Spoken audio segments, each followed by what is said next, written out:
गुपचुप नामक एक जंगल में सारे पंछी बहुत ही डरे हुए थे, क्योंकि जंगल में बहुत बड़ा तूफान आने वाला है। और सब पंछियों को डर था कि अगर तूफानी बारिश हुई तो इन सब के घोंसले तबाह हो जाएंगे। उसी समय जंगल के राजा आए और उन्होंने कहा, दोस्तों, जंगल में बहुत बड़ी विपदा आ पड़ी है। हमारे मौसम के जानकार पक्षियों ने बताया है कि 2 से 3 दिन में तेज बारिश के साथ साथ बहुत ही तेज तूफान आने वाला है। तो इसलिए आप सबको जल्द से जल्द अपने अपने घोंसले पक्के करने होंगे। ये सुन के सब पक्षी एक दूसरे की तरफ देखने लगे और उनमें से एक पक्षी ने राजा से कहा, राजा जी, हम 2 से 3 दिनों में किस तरह पक्का घोंसला बनाएंगे? लकड़ी जमा करने में ही हमें 7 से 8 दिन लग जाएंगे। तब राजा ने कहा, तुम चिंता मत करो, हमने व्यवस्था कर ली है। हमारे राज्य के भंडार में कुछ लकड़ियाँ पहले से ही जमा है। हमने परेशानी के समय के लिए ही ये लकड़ियाँ जमा रखी थी। हमारे सिपाही आप सबके घोंसलों के नीचे लकड़ियाँ डाल देंगे। आप सबको सिर्फ अपने अपने घोंसले पक्के करने हैं। तो अब आप सब अपनी अपनी घोंसलों की तैयारी में लग जाओ। सारे पंछी अपने घोंसले की तरफ निकल पड़े। तब मीनू मौसी बोली, अब मैं क्या करूँगी बेटा? मेरा तो इस दुनिया में कोई है भी नहीं। मैं बूढ़ी जान किस तरह से इतना काम करूँगी? तब पिंकी बोली, आप चिंता मत करिए मौसी, मैं हूँ ना आपके साथ। हम दोनों मिलकर अपना घोंसला बनाएंगे। ऐसा करने से हम दोनों का समय भी बचेगा। तब मौसी बोली, ना बाबा ना, मुझे किसी का एहसान नहीं चाहिए। कहीं बारिश आने पे तुमने मुझे अपने घोंसले से निकाल दिया तो मैं बूढ़ी जान क्या करूँगी? तब पिंकी बोली, ऐसा नहीं है मौसी, मैं तो हम दोनों के भले की बात कर रही थी, ताकि हम दोनों का समय बच जाए। तब मौसी बोली, ना बाबा ना, तुम रहने दो, मैं अपना देख लूंगी। पिंकी बोली, ठीक है मौसी, जैसी आपकी मर्जी। अब सारे पंछी सिपाहियों की राह देखने लगे कि सिपाही कब लकड़ियाँ लेके आएंगे और पंछी अपना घोंसला बनाएंगे। और उसी समय सारे सिपाही लकड़ियाँ लेकर वहाँ पहुँचे और सारे घोंसलों के नीचे वो लकड़ियाँ रखने लगे। और उसी समय मीनू मौसी और पिंकी उन लकड़ियों के पास आके पहुँचे और वहाँ कालू कौवा और कचालू कौवा भी थे। तब मौसी बोली, आ गए तुम दोनों सबसे पहले। काम न काज के दुश्मन अनाज के। काम के समय तो तुम हमेशा गायब रहते हो, बस जब प्रसाद बट रहा हो तो सबसे पहले आ जाते हो। तब कचालू कौवा बोले, अरे मीनू मौसी, इन लकड़ियों पे सिर्फ तुम्हारा अधिकार नहीं है और तुम्हारा नाम नहीं लिखा इन लकड़ियों पे। इस पे हम सबका अधिकार है। तब मौसी बोली, हाँ, मुझे मत सिखाओ। मुझे पता है ये लकड़ियाँ सिर्फ 3 घोंसले बनाने के लिए है और मैं इस पर समझौता नहीं करने वाली। तुम तीनों में से ही किसी को दूसरी लकड़ियों का इंतजाम करना पड़ेगा। तब कालू कौवा बोले, मीनू मौसी, ये झगड़ा करने का समय नहीं है। ऐसे समय पे हमें समझौते से काम करना चाहिए। तब मौसी बोली, अरे नहीं, मैं तो नहीं करने वाली समझौता। समझौता करना है तो तुम आपस में कर लो। तब पिंकी बोली, हमें समझौते के साथ काम करना पड़ेगा, क्योंकि तूफान कभी भी आ सकता है और समय बहुत ही कम है। हम में से किसी 2 को एक घोंसले में रहना पड़ेगा। मुझे तो लगता है कालू भैया और कचालू भैया की जोड़ी बहुत अच्छी जमेगी, तो वो दोनों एक घोंसले में रह सकते हैं। तब कचालू कौवा बोला, अरे बाबा, ये जो कालू है ना, ये बहुत ही आलसी है। इसकी अंधेरी नहीं बनेगी। तब पिंकी बोली, कालू भैया, अब हमारे पास और कोई चारा नहीं है। अगर आपको परेशानी नहीं है तो हम दोनों साथ में घोंसला बना लेते हैं। तब कालू बोला, मुझे कोई परेशानी नहीं है पिंकी। पिंकी बोली, तो चलो भैया, हम दोनों मिलके घोंसला बनाने की जगह तय करके आते हैं। तब मौसी बोली, हाँ, जाओ, अब मेरे जैसी अबला चिड़िया की मदद कौन करने वाला है? पिंकी बोली, मौसी, आप भी हमारे साथ चलिए, हम सब मिलके एक अच्छी जगह तय करके आते हैं। तब कचालू बोला, मुझे समझो पिंकी, मैं तुम्हारे साथ नहीं जाने वाला। मैं तुम सबसे ज्यादा अच्छी जगह ढूंढ लूंगा घोंसला बनाने के लिए। तब कालू बोला, चलो पिंकी, हम जाके अपने घोंसले के लिए जगह तय करके आते हैं। और इसी तरह सब अपने घोंसले के लिए जगह ढूंढने लगे। तब पिंकी ने कालू भैया से पूछा, कालू भैया आप बताइए घोंसला कहाँ बनाना चाहिए?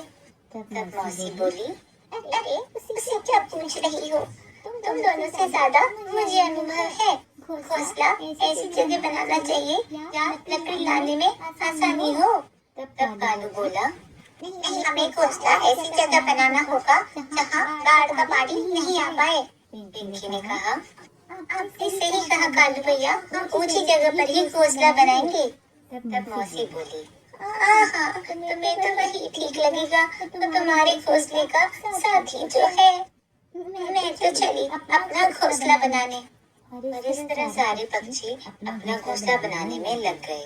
कालू कौवा और पिंकी झटपट अपना मिलके घोंसला बनाने लगी। कालू लकड़ियां लाता रहा और पिंकी घोंसला बनाती रही। और वहाँ दूसरी तरफ कचालू कौवा हल्की हल्की लकड़ियां लेकर अपनी डाली पर रख रहा था। और मीनू मौसी अपनी डाली पर बैठकर ये सोच रही थी कि मैं कहाँ इतना काम कर पाऊंगी, मैं जाकर इस कचालू की लकड़ियाँ चुरा लेती हूँ। बस सब कुछ तय था, तो पिंकी और कालू भैया अपना घोंसला बनाने लगे। तो यहाँ कचालू कौवा नीचे से लकड़ियाँ उठाकर अपनी डाली पर आकर रखता और यहाँ मीनू मौसी उसकी डाली से लकड़ियाँ चुराकर अपनी डाली पर रख देती। कुछ देर बाद कचालू कौवा ने अपनी डाली पर देखा और कहा, अरे मैं इतनी देर से लकड़ियाँ जमा कर रहा हूँ, ये लकड़ियाँ जमा क्यों नहीं हो रही? इतनी कम क्यों है अब तक? पर मुझे लगता है इन लकड़ियों से मेरा घर बन जाएगा। और वहीं कालू कौवा और मीनू की मेहनत से ऊपर घोंसला बनकर तैयार हो गया। इन दोनों का घोंसला देखकर मौसी को बहुत जलन हुई और मौसी ने कहा, मैं तो मर गई। यह सुनकर कालू कौवा और मीनू दोनों मौसी के पास आए और कालू कौवा ने मौसी से पूछा, अरे क्या हुआ मौसी, क्यों चिल्ला रही हो? तब मौसी ने कहा, मुझे लगता है ये लकड़ियाँ उठाने से मेरे पैर में मोच आ गई है, मुझसे अब लकड़ियाँ नहीं उठाई जा रही हैं, तो अब मैं अपना घोंसला कैसे बना पाऊंगी?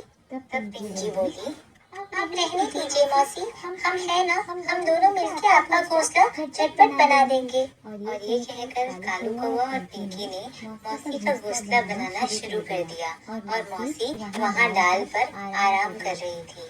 और बस थोड़ी ही देर की मेहनत से मौसी का घोंसला बनकर तैयार हो गया। और वहाँ कचालू कौवा ने भी अपना जैसे तैसे घोंसला तैयार कर लिया। तैयार करने के बाद वो अंदर जाके सो गया। तब पिंकी ने कालू कौवा से कहा, कालू कौवा, मुझे नहीं लगता कि बारिश 4-5 दिन तक रुकेगी, हमें अनाज का प्रबंध करना होगा। तब कालू ने कहा, हाँ पिंकी, तुम सही कह रही हो, मुझे एक जगह पता है यहाँ बहुत सारा अनाज है, चलो वहाँ से जाकर अनाज ले आते हैं। और इस तरह उनने 4 से 5 दिन का अनाज भी अपने घोंसले में जमा कर लिया। और इसी तरह कुछ ही देर में रात हो गई और सब अपने अपने घोंसले में बैठे हुए थे। तेज बारिश के साथ साथ बहुत बड़ा तूफान भी आ गया। पूरी रात जैसे तैसे निकल गई और सुबह हो गई। कचालू कौवा मजे से अपने घोंसले में सो रहा था। तभी उसके पैर में कुछ महसूस हुआ।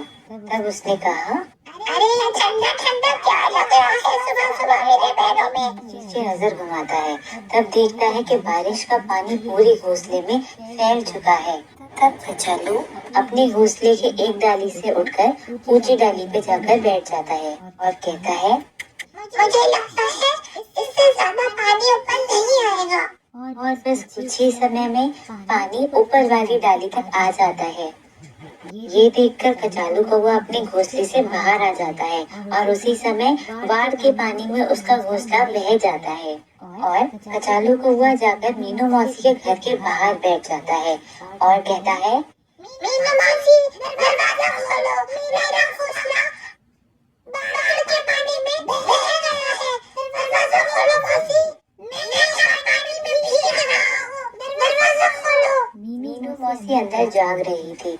उसे कचालू कौवे की आवाज भी आ रही थी, पर वो सुनकर अनसुना कर रही थी। तब कचालू कौवा कहता है, ये तो मौसी की आदत है, हमेशा ऐसा ही करती है, कभी किसी की मदद नहीं करती है मौसी।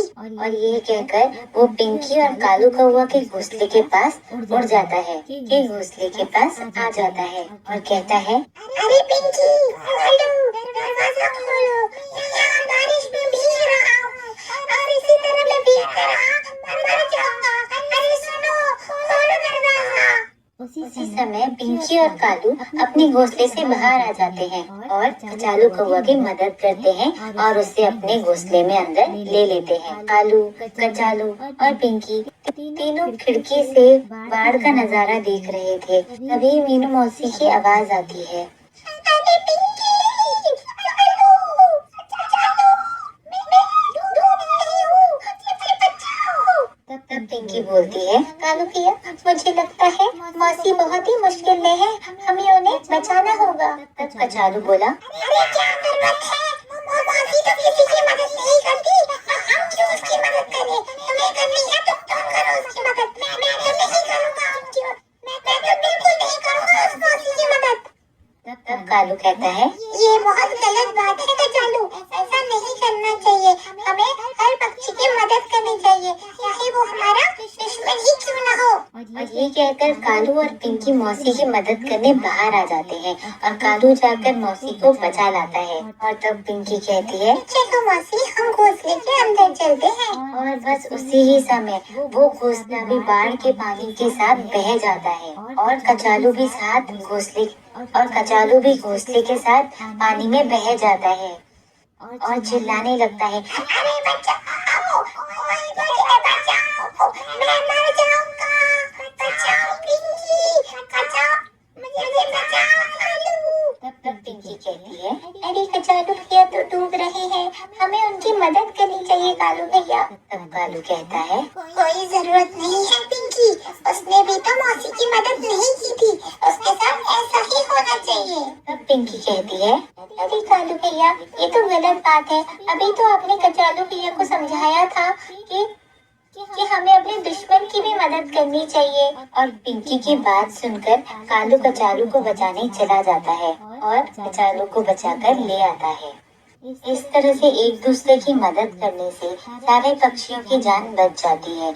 तो हमें हमेशा सबकी मदद करनी चाहिए, चाहे वो हमारा दोस्त हो या दुश्मन। हमेशा हमें हर इंसान की या हर पक्षी की, हर जानवर की मदद करनी चाहिए। धन्यवाद। Thank you for watching. Please subscribe करें, लाइक करें और शेयर करें। आपको कहानी कैसी लगी कमेंट करें।